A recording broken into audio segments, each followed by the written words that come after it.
Hola, bienvenidos a la parte número 3 del Iceberg de México. Si aún no han visto la primera y la segunda parte, les dejaré los enlaces en la descripción para que no se pierdan ningún detalle. Les cuento que este video será el último en el que utilizo esta voz, ya que, según la encuesta que hice, la mayoría votó por regresar a la clásica voz de Loquendo. Así que los próximos videos serán narrados con esa voz que tanto les gusta. No quiero alargarles mucho la intro, así que espero que disfruten este video, y si es así, no olviden darle like y suscribirse para más contenido como este. Comencemos.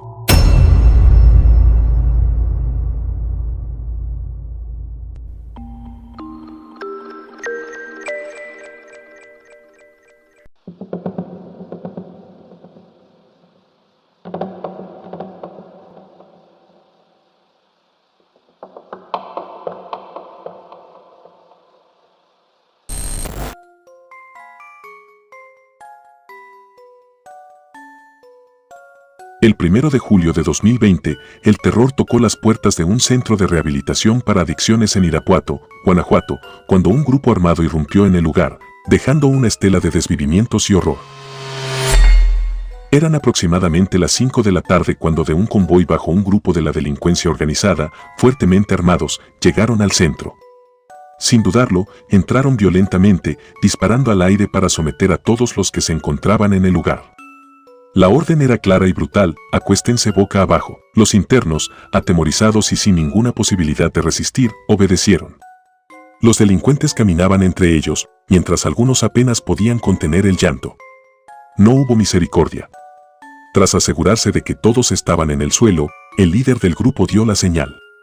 Lo que vino después fue una ráfaga de balas. El ruido ensordecedor de los disparos retumbó en cada rincón del centro, mientras las víctimas, una a una, iban cayendo.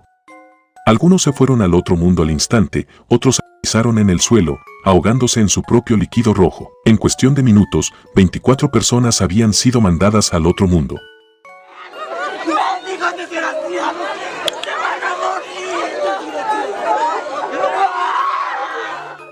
Siete más quedaron gravemente heridas, luchando por su vida entre los restos inertes de sus compañeros. La escena era un auténtico campo de exterminio, charcos de líquido rojo cubrían el suelo, el aire estaba impregnado del olor metálico de la muerte y los disparos resonaban en la mente de los sobrevivientes, quienes no podían creer lo que acababa de suceder. Guanajuato, conocido por su rica historia y su pujante industria, también se había convertido en uno de los estados más peligrosos de México. La violencia que azotaba la región no era un hecho aislado. El estado se encontraba en el epicentro de una brutal guerra entre la delincuencia organizada CJNG y el cártel de Santa Rosa de Lima, liderado por José Antonio Yepes Ortiz, alias El Marro. Este último, conocido por sus actividades de robo de combustible o huachicoleo, había sembrado el terror en la región. Las autoridades, sin embargo, estaban desbordadas. El secretario de Seguridad Pública de Irapuato reconoció la impotencia de las fuerzas de seguridad ante el ataque. No tenemos información de los responsables, no hay datos respecto a vehículos o personas, admitió. Los delincuentes actuaron con precisión quirúrgica, sin dejar rastro, y escaparon sin que la policía pudiera reaccionar a tiempo. La tragedia en el centro de rehabilitación, aunque impactante, no fue una excepción en Guanajuato. El estado registraba el mayor número de homicidios en el país y el presidente Andrés Manuel López Obrador reconoció que casi el 18% de los desvivimientos de México ocurrían en esa región. Guanajuato, en efecto, lo de ayer fue muy fuerte. No vamos nosotros a abandonar al pueblo de Guanajuato, ya lo hemos dicho. Ayer lo expresé. Tenemos elementos de la Secretaría de Marina, de la Secretaría de la Defensa Nacional, la Guardia Nacional, van a continuar protegiendo a la población.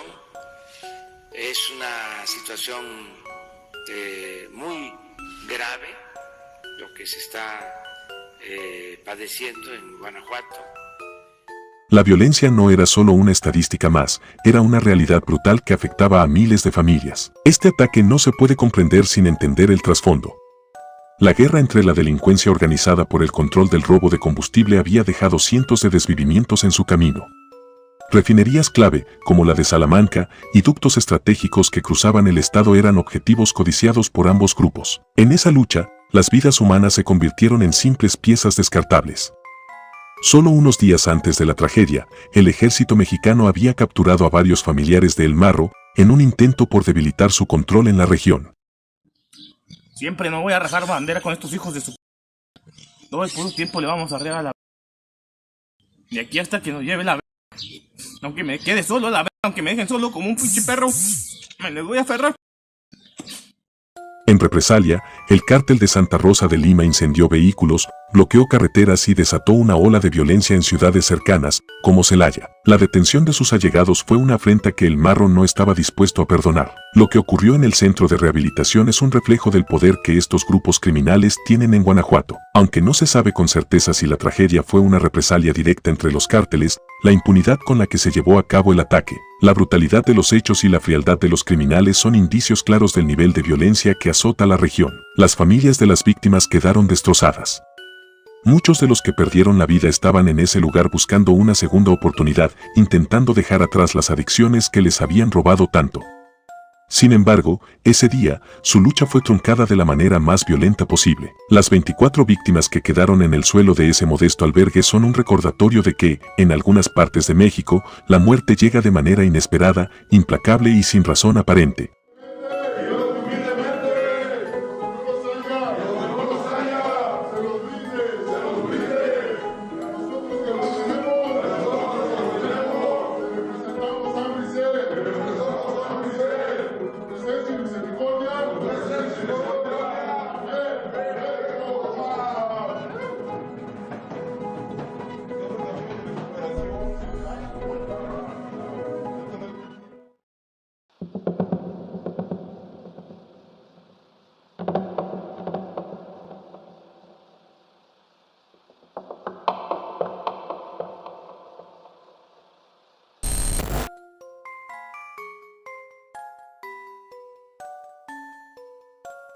Un perro paseó durante horas llevando una cabeza humana. Un grupo del crimen organizado separaron por partes a un hombre en México y un perro robó la parte superior del cuerpo y paseó con ella durante horas. La Fiscalía de Zacatecas confirmó que lo mencionado anteriormente, que un perro llevaba en su hocico por las calles del municipio de Monte Escobedo, fue recuperada 11 horas después que fuera abandonada en un cajero. Por medio de un comunicado, la Fiscalía informó que personal del Ayuntamiento de Monte Escobedo reportó el hallazgo de restos corporales en el interior del área de unos cajeros automáticos de una institución financiera que se encuentran en la zona centro de ese lugar.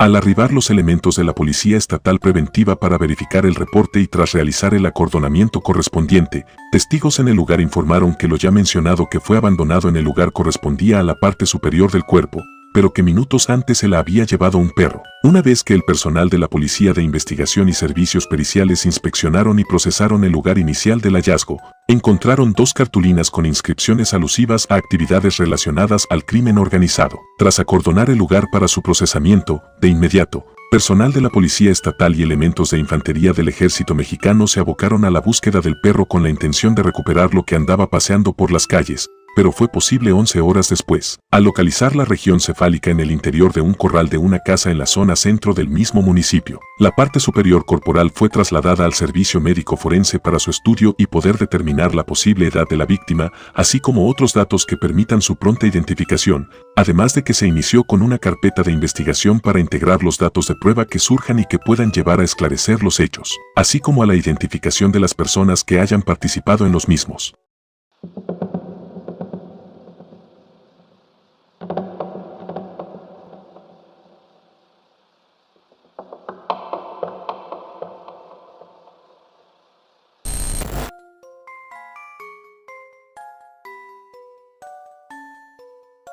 En Morelia, Michoacán, la noche del 22 de abril de 2004, agentes policiales encontraron carne humana en plena cocción, dentro de 2 ollas vaporeras en una casa arrendada por un vendedor ambulante de comida, junto a varios kilos de masa para preparar tamales, así como salsas, atole y 2 puestos para salir a vender. Tras un reporte al 911 por parte de una llamada anónima, se encontró en una casa rentada por el tamalero, carne humana en plena cocción en 5 ollas. Solo encontramos el tronco y la cabeza, dieron a conocer las autoridades. Hábil desde joven en el manejo de cuchillos, Carlos Constantino Machuca, el tamalero, dice arrepentirse de haber cometido uno de los crímenes más atroces al desvelar a su amigo para luego cocer la carne supuestamente para prepararlo en tamales. Desde una celda provisional en Morelia, asegura una y otra vez que la carne la iba a arrojar por el drenaje para que se la comieran las ratas. Sin sobresaltos, narra cómo mando al otro mundo a José Rigoberto Zavala Lara, de 61 años de edad, un vendedor ambulante, casado y con 6 hijos. La policía encontró 200 tamales listos para la venta en la casa. De inmediato estos fueron sometidos a pruebas de laboratorio para determinar qué clase de carne se utilizó en su elaboración. El tamalero, de 56 años, confesó que no alcanzó a cocer a la víctima porque le faltaron ollas. Cuando el hombre fue interrogado afirmó que aquellos 200 tamales no eran de un sino de pollo, y sobre el sujeto desvivió mencionó que lo mando al otro mundo tras una riña. Lo mandé al otro mundo porque siempre me había molestado. Decía que él era más fuerte que yo y ayer discutimos bajo el influjo del alcohol. Incluso me pegó unas cachetadas y eso me hizo perder la cabeza, por eso agarré un objeto filoso y le propiné 4 heridas de graves, confesó. Tras mandar al otro mundo al hombre, el tamalero no supo qué hacer con la víctima ya desvivida, por lo que decidió cocinarlo para posteriormente dárselo a las ratas. La policía encontró abierta la puerta de la casa del tamalero, quien vendía su producto principalmente a las puertas de los hospitales civil e infantil, por lo que entró al inmueble sin mayor problema, pero para ingresar al patio tuvo que sacrificar a disparos a los 2 perros que tenía el acusado, porque estaban muy bravos. Horas después, a los cuerpos de los animales también se les realizó la necropsia, a fin de determinar si consumieron carne. El inculpado fue detenido también de una manera extraña, en virtud de que cuando la policía ministerial y los peritos realizaban su trabajo y los preventivos resguardaban el lugar, él se encontraba entre los mirones, como cualquier otro curioso, hasta que alguien gritó: «Ese es el tamalero. Ahí está el asesino», y entonces las autoridades procedieron a arrestarlo. Dice arrepentirse de haber cometido uno de los crímenes más atroces al destruir a su propio amigo para luego cocer la carne. Finalmente, el tamalero de Morelia fue condenado a 50 años de prisión por el asesinato de su amigo y los actos de canibalismo asociados.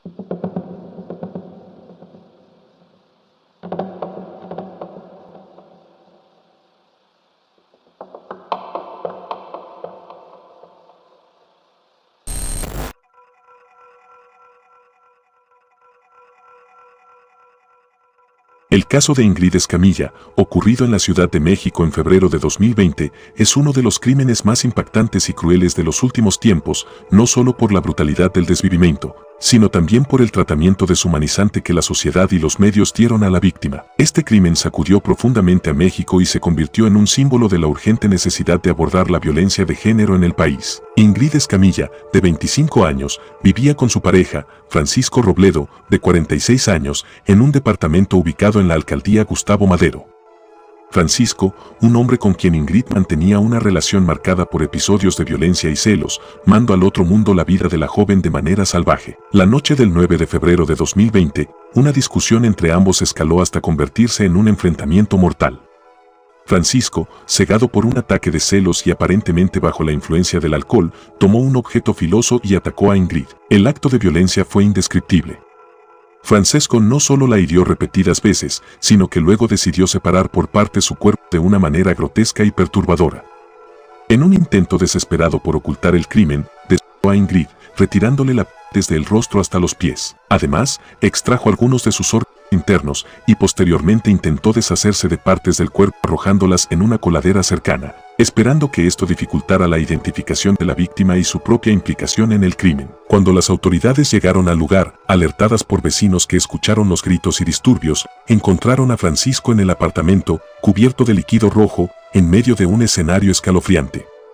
El cuerpo de Ingrid yacía irreconocible, rodeado de una escena de horror que mostraba la magnitud del sadismo con el que fue desvivida. Francisco, quien no opuso resistencia, confesó haber cometido el crimen, diciendo que lo hizo porque Ingrid lo quería dejar. El feminicidio de Ingrid ya era devastador por sí mismo, pero lo que sucedió después llevó la tragedia a un nivel aún más oscuro. Las imágenes de Ingrid liquidada, capturadas por personal de la policía y servicios de emergencia, fueron filtradas a la prensa y circuladas en redes sociales. Fotografías explícitas y morbosas de Ingrid aparecieron en portadas de periódicos sensacionalistas y en sitios de internet, sin ningún tipo de consideración por la dignidad de la víctima o el dolor de su familia. Este abuso a la privacidad y al respeto básico hacia una víctima generó indignación en todo México. Los medios, en su búsqueda de titulares impactantes, se convirtieron en cómplices de una deshumanización sin precedentes. Publicaron las imágenes sin filtros, mostrando a Ingrid de una manera que no solo revictimizaba a la joven, sino que también normalizaba la violencia extrema que sufren muchas mujeres en el país. Para muchos, esto fue una señal clara de la falta de sensibilidad y ética con la que se trata la violencia de género en los medios de comunicación. Las filtraciones encendieron la ira de colectivos feministas, activistas y ciudadanos en todo México. Protestas estallaron casi de inmediato, no solo exigiendo justicia para Ingrid, sino también pidiendo una reforma urgente en el manejo de los casos de feminicidio y en la cobertura mediática. Las manifestantes coreaban el nombre de Ingrid, levantando pancartas con lemas como "No más violencia y ni una menos", mientras exigían respeto y justicia. Las redes sociales también se inundaron de mensajes de solidaridad. En respuesta a las imágenes que circularon de manera insensible, surgió un movimiento bajo el hashtag #Ingrid Escamilla Somos Todas, donde miles de personas compartieron fotos de paisajes, flores y cielos azules en honor a Ingrid, buscando llenar el internet con imágenes bellas y esperanzadoras en lugar de la crueldad y el dolor. Este acto simbólico representaba un rechazo a la forma en que los medios habían tratado a Ingrid y, por extensión, a las víctimas de feminicidio en general. El caso de Ingrid también llevó a una reflexión profunda sobre la incapacidad del sistema judicial y de seguridad mexicano para proteger a las mujeres. El feminicidio de Ingrid Escamilla fue uno más en una larga lista de casos que parecían no tener fin. Cada día, un promedio de 10 mujeres son mandadas al otro mundo en México y en la mayoría de los casos, la justicia no llega. Francisco Robledo fue arrestado en el lugar del crimen y procesado por feminicidio. Las pruebas en su contra eran irrefutables, desde su confesión inicial hasta la evidencia física que lo vinculaba directamente al crimen. Sin embargo, aunque su condena parecía inminente, el caso de Ingrid puso de manifiesto las fallas estructurales del sistema de justicia, especialmente cuando se trata de crímenes contra mujeres. Las autoridades enfrentaron fuertes críticas por la filtración de las imágenes. Aunque algunos policías fueron sancionados por permitir que las fotos se distribuyeran, la magnitud del daño ya estaba hecha. La familia de Ingrid fue sometida a un dolor adicional al ver cómo la imagen de su ser querido era explotada de la manera más insensible. Esta falta de cuidado y profesionalismo por parte de las autoridades reforzó la percepción de que, en México, incluso después de la muerte, las mujeres no reciben justicia ni respeto. El caso de Ingrid Escamilla se convirtió en un punto de inflexión en la lucha contra la violencia de género en México. Fue un recordatorio doloroso de la urgencia de implementar cambios profundos y reales para garantizar la seguridad y los derechos de las mujeres. Las protestas en su nombre no fueron solo por Ingrid, sino por todas las mujeres que han sido víctimas de feminicidio y cuya memoria ha sido mancillada por la indiferencia o la complicidad del sistema.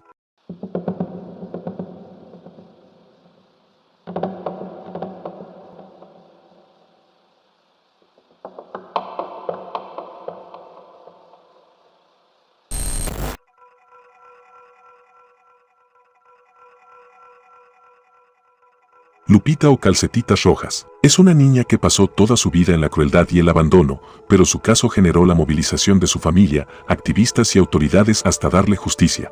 La mañana del 18 de marzo de 2017, vecinos de la colonia El Sol en Nezahualcóyotl descubrieron el pequeño cuerpo semimuerto de una menor de no más de 5 años de edad, en un terreno baldío en la avenida Bordo Xochiaca y Virgen del Camino. Ahora se sabe que su padrastro, de 29 años, la golpeó porque se hizo del baño y no les había avisado. Las agresiones hacia ella eran comunes, pero esa vez el golpe que le dio en la cabeza fue con tal fuerza que le provocó el desvivimiento. Según el avance de la investigación, mantuvieron a la menor ya sin signos vitales en la vivienda durante un día y posteriormente decidieron abandonarla en el Bordo de Xochiaca, donde fue localizada. Durante 9 meses nadie sabía quién era, por lo que fue identificada como la niña de las calcetitas rojas debido a que tenía prendas de ese color cuando fue encontrada en el terreno baldío ya mandada al otro mundo. Era una bebé. Los peritos calcularon entre 3 y 5 años. Pero en México los peritajes se equivocan muy seguido con la edad. Pequeña, 95 centímetros, o eso consignaron. Sudadera verde, playera lila con un hada de Disney. Después de la cintura para abajo, solo puestas las calcetitas rojas, las piernas desparramadas. Llena de tierra, lastimada, muy lastimada en el área de sus partes íntimas. A un lado su cobijita de bebé, su pantalón, su pantaletita blanca con amarillo. Marcas de mordidas en el lado derecho de su torso. Abusada, agredida físicamente, mordida. Tendida ahí, sobre la tierra, la grava y los restos de materiales de construcción. Amigos y conocidos expertos ayudaron a crear un dibujo de cómo se debió haber visto la niña con vida. probablemente indígena, nariz y boca medianas, ojos cafés, cabello lacio castaño oscuro, delgadita. La clave para descubrir su identidad y resolver el caso fue un hombre que identificó su retrato en televisión. Sin embargo, las tías de la niña fueron clave para que el caso pudiera avanzar. Incluso la madre del padrastro acudió a denunciar que la pareja golpeó a la niña, pero el personal no acudió al domicilio. La activista Frida Guerrera, como se hace llamar, fue la primera persona en difundir el caso y quien ha dado seguimiento y acompañamiento a las tías y abuela de Lupita. Luego de diversas investigaciones, la probable madre y el padrastro de la niña de las calcetitas rojas fueron detenidos por su posible participación en el desvivimiento de la menor, confirmó el fiscal general de Justicia del Estado de México, Alejandro Gómez Sánchez. Las investigaciones revelaron que ambos golpearon a la pequeña hasta dejarla inconsciente por no avisar que quería ir al baño. Al ver que su frágil y pequeño cuerpecito no respondía y que no tenía signos vitales, la pareja decidió deshacerse del cuerpo, el cual lo arrojaron en el bordo de Xochiaca. La niña de las calcetitas rojas se llamaba Lupita, pero nunca fue registrada. El hombre que la identificó le dijo a las autoridades del Estado de México que la niña vivió con él y su familia durante unas semanas, pues su madre, a quien describió como adicta, se la había regalado. Dijo que cuando la mujer se la dejó, creyó que se trataba de una broma y regresaría por ella. Pero no fue así. Durante el tiempo que vivió con ellos le dieron los cuidados que no tenía. Se la llevó. Pero la madre de Lupita regresó y le dijo que si quería quedarse con ella le diera 20,000 pesos, así ya no la reclamaría. Según declaró el testigo, le dijo que no tenía esa suma y la mujer se llevó a la niña. Lupita apareció desvivida en el bordo de Xochiaca. Durante casi 9 meses estuvo en calidad de desconocida.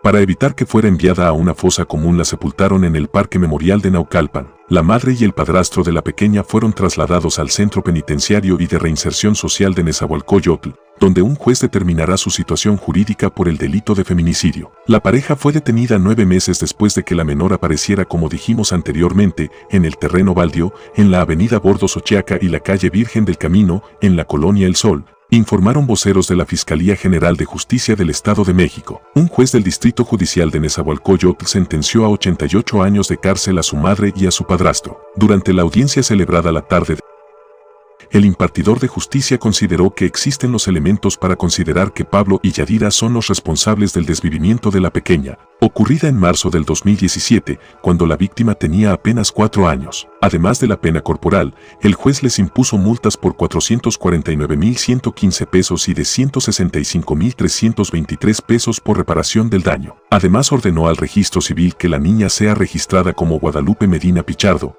porque sus padres nunca la llevaron ante esa instancia para reconocerla de manera oficial. Los 3 hermanos de Lupita tendrán que ser apoyados por las autoridades para que puedan tener una educación, desde nivel básico hasta superior, determinó el magistrado. Frida Guerrera pide que a la niña se le llame Lupe, pues costó mucho darle identidad. Es Lupe. Nos costó mucho dar con su identidad. Dejen de llamarle calcetitas rojas.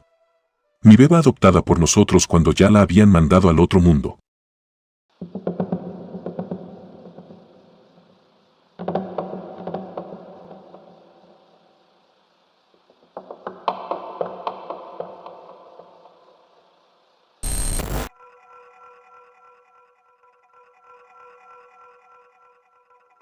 Fernandito, el niño que su madre le quitó los ojos para salvar al mundo. Fue en 2012 cuando Fernandito, de 5 años, perdió completamente la vista luego de que su madre le sacó los ojos para evitar el fin del mundo. En Nezahualcóyotl, Estado de México, la familia del menor rezaba porque creían que ese año sería el fin del mundo. Incluso, los vecinos señalaron que por días se escuchaba música religiosa y voces extrañas. El 24 de mayo de ese mismo año, la música y los rezos se intensificaron. Pero eso no fue todo. Los vecinos escucharon el grito desgarrador de un niño. Inmediatamente, varios salieron de su casa para ver de dónde provenían los gritos y vieron a un joven salir corriendo de ese lugar gritando: «¡Ayuda! ¡Lo están matando!». Los vecinos intentaron calmarlo y sin pensarlo 2 veces, llamaron a una patrulla. Hoy en la mañana un chavo salió gritando que estaban matando a un niño. Y fue cuando la policía vino y sacaron a un niño ensangrentado diciendo que le quitaron los ojos. Su mamá. Y varios hicieron que un rito satánico. Al llegar, los oficiales escucharon los gritos que no cesaban e intentaron ingresar al domicilio, pero la puerta estaba cerrada, así que procedieron a forzarla. Después de varios intentos, lograron entrar y, vaya sorpresa que se llevaron, pues la escena de la que fueron testigos era realmente espeluznante. Una señora abrazaba a un niño pequeño. que estaba envuelto en un charco de sangre. Al acercarse para ver lo que estaba pasando, se percataron de que no tenía un ojo y el otro apenas le colgaba. La madre, identificada como María del Carmen Ríos, junto con su hermana, fueron las responsables del crimen, el cual cometieron solo porque Fernandito no cerró los ojos para orar. Lo agarraron entre las dos, su hermana le sostuvo la cabeza, y su mamá hizo el acto desgarrado dicho anteriormente con sus propias manos. Cuando detuvieron a la familia, se les realizó una prueba toxicológica para saber si estaban bajo los efectos de drogas o alguna otra sustancia ilícita, pero al salir negativos, se supo que en todo momento estuvieron conscientes de lo que estaban haciendo. Fernandito fue trasladado en avión a un hospital para ver si podía recuperar el ojo que le quedó colgado, pero todo esfuerzo fue imposible. Finalmente, los 6 integrantes de la familia recibieron 30 años de cárcel, mientras que la madre del menor, además de quedar bajo prisión, se le sumó una multa por 105,000 pesos. Después de lo ocurrido, el DIF le entregó a sus abuelos paternos la custodia de Fernandito, mientras su padre era el encargado de llevarlo a la fundación para continuar su tratamiento. Sin embargo, un día dejó de hacerlo y fue lo último que se supo del niño.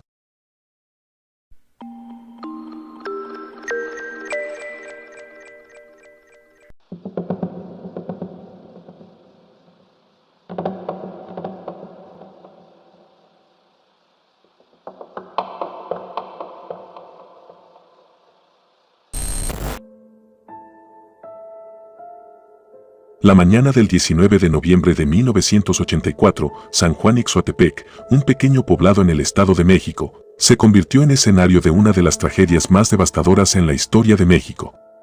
A las 6 de la mañana, cuando la oscuridad aún cubría el cielo, una explosión masiva iluminó el área como si fuera pleno día. La causa fue una fuga de gas LP en una planta de almacenamiento de Pemex, desatando una cadena de explosiones que acabaron con la vida de cientos de personas. Meses antes, los vecinos habían reportado repetidas fugas de gas que impregnaban el aire con un fuerte y penetrante olor, pero las autoridades y Pemex ignoraron estas advertencias. Los residentes vivían con el miedo constante de que algo peor ocurriera, pero nunca imaginaron el infierno que estaba por desatarse. Cerca de la planta pasaba una vía de tren, un riesgo adicional que nunca fue adecuadamente gestionado, incluso cuando ya se había desviado el tren en ocasiones debido a fugas previas. La tragedia era solo cuestión de tiempo. Cuando la fuga de gas alcanzó niveles críticos, la primera explosión fue tan fuerte que lanzó una columna de fuego de 2 kilómetros de altura. El calor era insoportable y las casas cercanas se desplomaron instantáneamente. En cuestión de minutos, una serie de explosiones en cadena convirtió a la colonia en un campo de batalla. Los tanques de gas LP, algunos de más de 300 toneladas, volaron por los aires como proyectiles, cayendo sobre casas, calles y personas. El fuego no solo destruyó edificios, las calles mismas parecían explotar desde adentro. El gas acumulado en el subsuelo hizo que las tapaderas de alcantarillas volaran como si fueran misiles, chocando contra carros y camiones. Los vehículos estacionados, atrapados por la presión de las explosiones, volaron por los aires como si fueran juguetes de plástico, aterrizando en medio del caos o siendo envueltos por el fuego. Los camiones pesados no fueron la excepción. Algunos de ellos, arrastrados por la fuerza de las explosiones, cayeron de lado o fueron proyectados varios metros de sus posiciones originales. El terror en las calles era indescriptible. Hermelinda Gómez Cruz, una sobreviviente de 19 años, relató cómo salió envuelta en una cobija y, al caminar, tropezó con cuerpos calcinados que olían a carne quemada. Los gritos y los alaridos llenaban el aire junto con el constante silbido del gas escapando, un sonido similar al de un avión a punto de despegar. A cada paso, el fuego y las explosiones parecían acercarse más, mientras las calles se sacudían bajo sus pies. En los 50 minutos siguientes, más de 10 explosiones sacudieron el área. El calor era insoportable, los tanques de gas seguían volando como bombas y las casas continuaban colapsando. A las 7 de la mañana, los medios de comunicación ya informaban sobre la destrucción total de 600 viviendas y miles de desplazados. El olor en la ciudad era abrumador, una mezcla de gas, carne quemada y escombros ardientes que impregnaba el aire durante días. Los cuerpos calcinados, irreconocibles, se mezclaban con los restos de los vehículos y las ruinas de las casas. Muchos de los sobrevivientes intentaron regresar a sus hogares solo para descubrir que no quedaba nada más que cenizas. Las cifras oficiales indicaron que había alrededor de 500 desvividos, pero los relatos de los vecinos hablaban de entre 800 y 1000 víctimas fatales. Las autoridades intentaron minimizar el impacto, pero las imágenes de las víctimas calcinadas y hogares reducidos a cenizas contaban una verdad mucho más sombría. Esta tragedia no fue solo un accidente, sino el resultado de la negligencia y la corrupción. Las denuncias por las constantes fugas de gas fueron ignoradas y la planta continuó operando sin las medidas de seguridad adecuadas. Además, el desvío del tren, que pasó muy cerca de la planta en repetidas ocasiones, fue una advertencia ignorada que nunca se atendió a tiempo. San Juanico quedó marcado para siempre como símbolo de la desidia y el descuido, con un infierno de llamas que arrasó con una comunidad entera, dejando tras de sí el eco de la explosión que nunca debió haber ocurrido.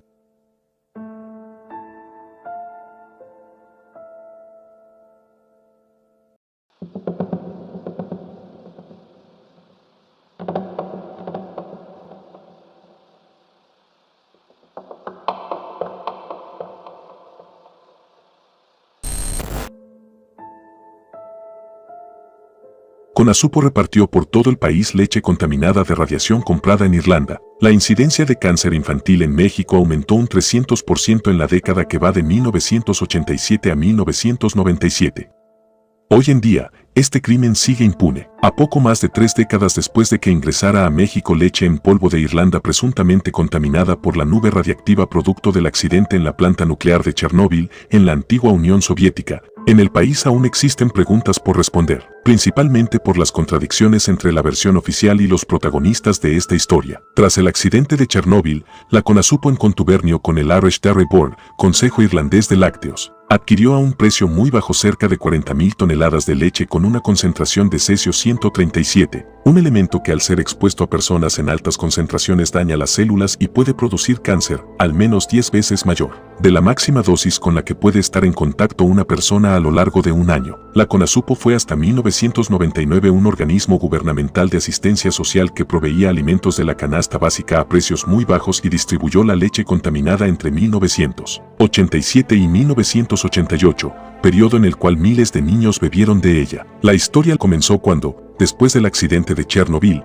que se dio un 26 de abril de 1986, la Organización Mundial de la Salud alertó que debía evitarse la compra o venta de productos contaminados por radiación. La Organización Mundial de la Salud emitió una alerta en la que recomendaba no comprar alimentos en los países que resultaron afectados por la contaminación radiactiva. Tiempo después, el embajador de México en Brasil se enteró de que Irlanda estaba tratando de vender leche contaminada en Latinoamérica en junio de 1986. Este hecho fue comunicado inmediatamente al gobierno mexicano para evitar su compra. Con esta advertencia, es de suponer que el país evitaría su importación.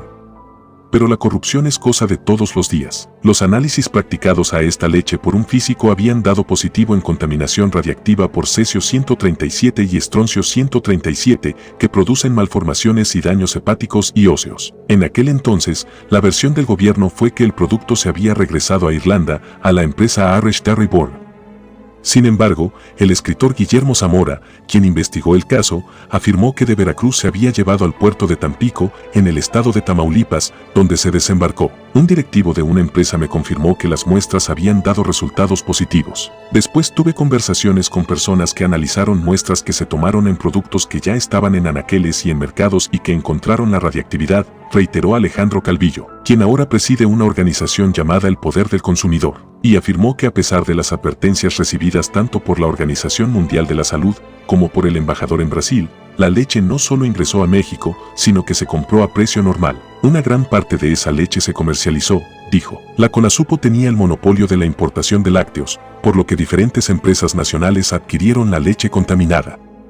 De esta manera, todos los mexicanos recibieron sus dosis de radiación en la leche o sus derivados. Algunos investigadores sugieren que la incidencia de cáncer infantil aumentó un 300% en la década que va de 1987 a 1997. Hoy en día, este crimen sigue impune.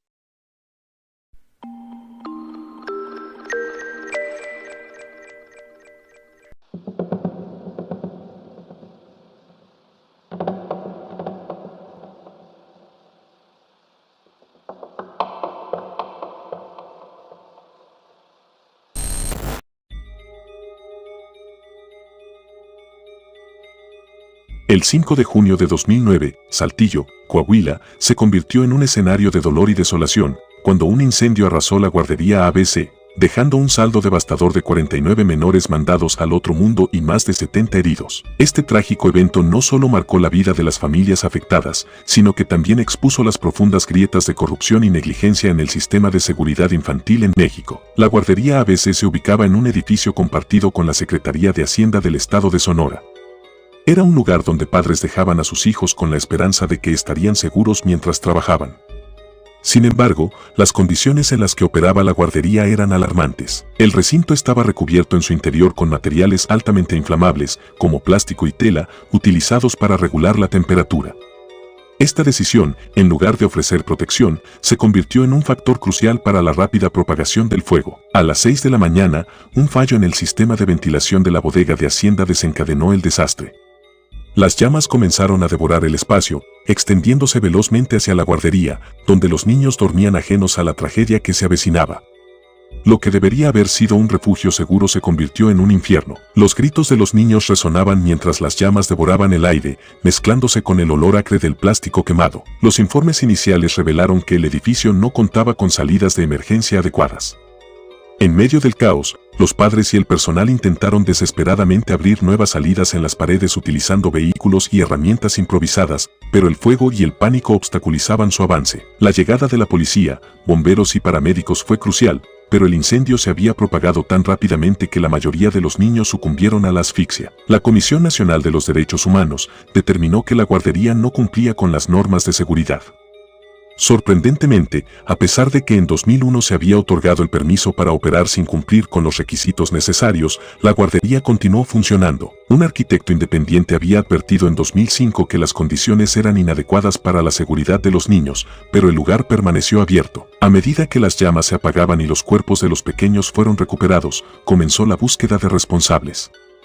Sin embargo, lo que siguió fue una cadena de impunidad. Marcia Matilde Altagracia Gómez del Campo, prima de Margarita Zavala, la entonces primera dama, fue una de las dueñas de la guardería. A pesar de las evidencias que la ligaban al lugar, en 2012 fue absuelta por el magistrado Pablo Ibarra, generando una oleada de indignación pública. El escándalo se intensificó cuando Arturo Saldívar, ministro presidente de la Suprema Corte de Justicia de la Nación, insinuó que Felipe Calderón, entonces presidente, había protegido a la familia de Zavala en este caso. En respuesta, Zavala desmintió las afirmaciones a través de Twitter, alegando que había estado en contacto con el IMSS y había realizado esfuerzos para abordar la tragedia. Sin embargo, la mancha de impunidad se mantuvo, perpetuando el dolor y la desconfianza de las familias afectadas. Las voces de las víctimas resonaron a lo largo de la década siguiente, recordando al país que la tragedia no fue solo un incidente aislado, sino un reflejo de un sistema que prioriza la política y la corrupción sobre la vida de los más vulnerables. Años después, el recuerdo de aquellos 49 niños sigue vivo, exigiendo justicia y reformas para que nunca más se repita una tragedia similar.